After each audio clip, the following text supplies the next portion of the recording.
ఆంధ్రప్రదేశ్ ముఖ్యమంత్రి వర్యులు శ్రీ నారా చంద్రబాబు నాయుడు గారు, తెలంగాణ రాష్ట్ర ముఖ్యమంత్రి వర్యులు శ్రీ రేవంత్ రెడ్డి గారు, ఇరు రాష్ట్రాలకు సంబంధించిన కొద్దిమంది మంత్రులు, అంటే తెలంగాణ నుంచి శ్రీధర్ బాబు గారు, పొన్నం ప్రభాకర్ గారు, ఆంధ్రప్రదేశ్ నుంచి సత్యప్రసాద్ గారు, జనార్దన్ రెడ్డి గారు, కందుల దుర్గేష్ గారు ముఖ్యమంత్రులతో సహా మేమందరం ఈ సమావేశంలో లోతుగా చర్చించి అనేక అంశాలపైన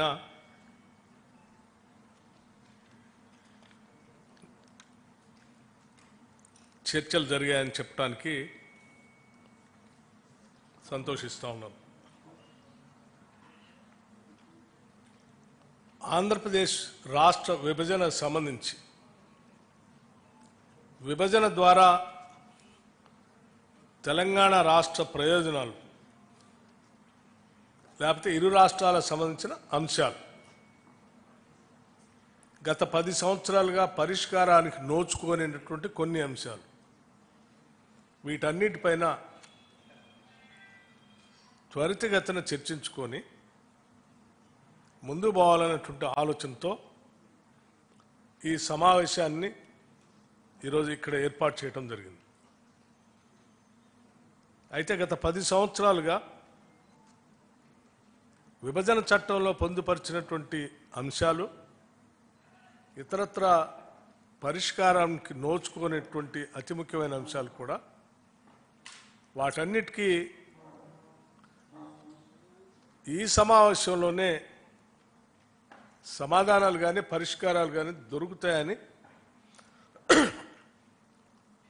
ఈ సమావేశం అనుకోలేదు.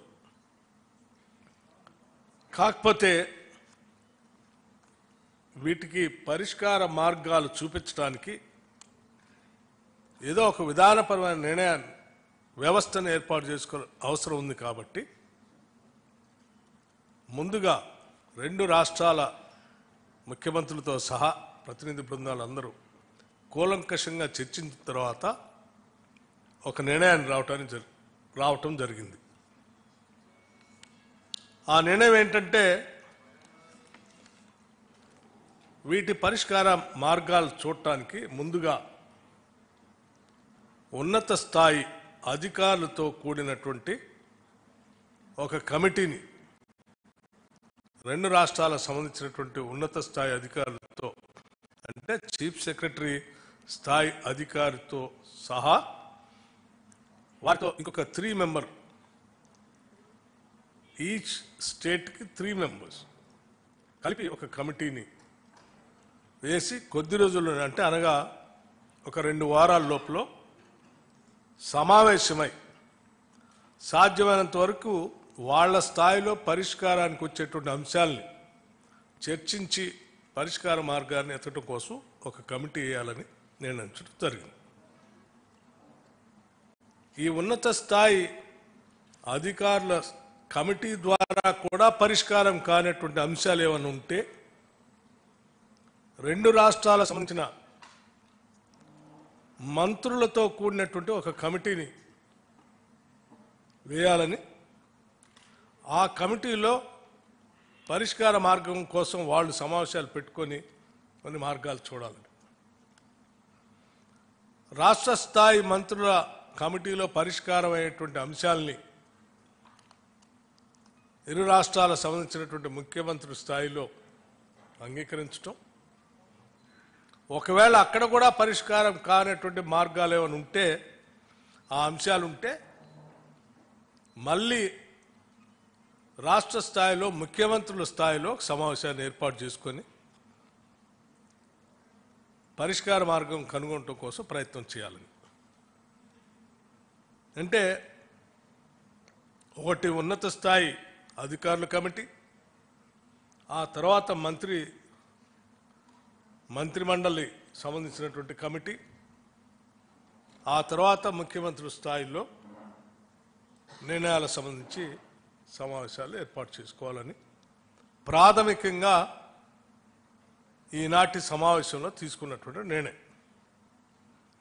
అలాగే ఇంకొక అతి ముఖ్యమైనటువంటి నిర్ణయం కూడా తీసుకోవడం జరిగింది.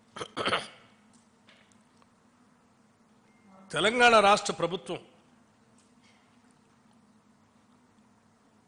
ప్రతిష్టాత్మకంగా తీసుకున్నటువంటి యాంటీ నార్కోటిక్స్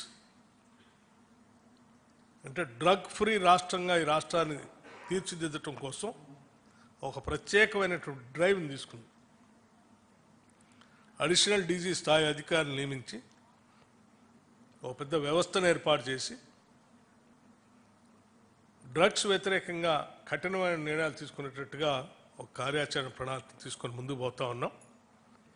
దాంతోపాటు సైబర్ క్రైమ్స్ సంబంధించి కూడా సామాన్య ప్రజలు చాలా ఇబ్బంది పడుతూ ఉన్నారు.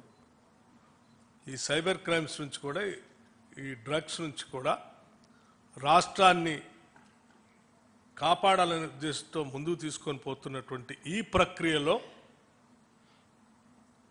రెండు రాష్ట్రాలు కూడా కలిసి ఒక కోఆర్డినేషన్ కమిటీ ద్వారా చేయగలిగితే ఇంకా పకడ్బందీగా వీటిని నియంత్రించడానికి అవకాశం ఉంటుంది. కాబట్టి అంటే రవాణా అనేది దొరుకుతున్నటువంటి డ్రగ్స్ రకరకాల బార్డర్స్ నుంచి వస్తూ ఉన్నాయి కాబట్టి వీటిని నియంత్రించడానికి అడిషనల్ డీజీ స్థాయిలో యాంటీ నార్కోటిక్స్ బ్యూరో స్థాయిలో ఎవరినైతే చీఫ్గా మనం నియమించామో ఆ అధికారి స్థాయిలో ఇక్కడి నుంచి అదే స్థాయిలో ఉన్నటువంటి ఆ రాష్ట్రం నుంచి ఉన్న అధికారితో ఇద్దరు కోఆర్డినేషన్తో ఈ అంశాలపైన పెద్ద ఎత్తున యుద్ధం చేసి ఈ ప్రమాదం నుంచి మహమ్మారి నుంచి రెండు రాష్ట్రాలని కాపాడుకోవటం కోసం ముందుకు పోవాలని ఒక విధానపరమైన నిర్ణయం కూడా చేయటం జరిగింది.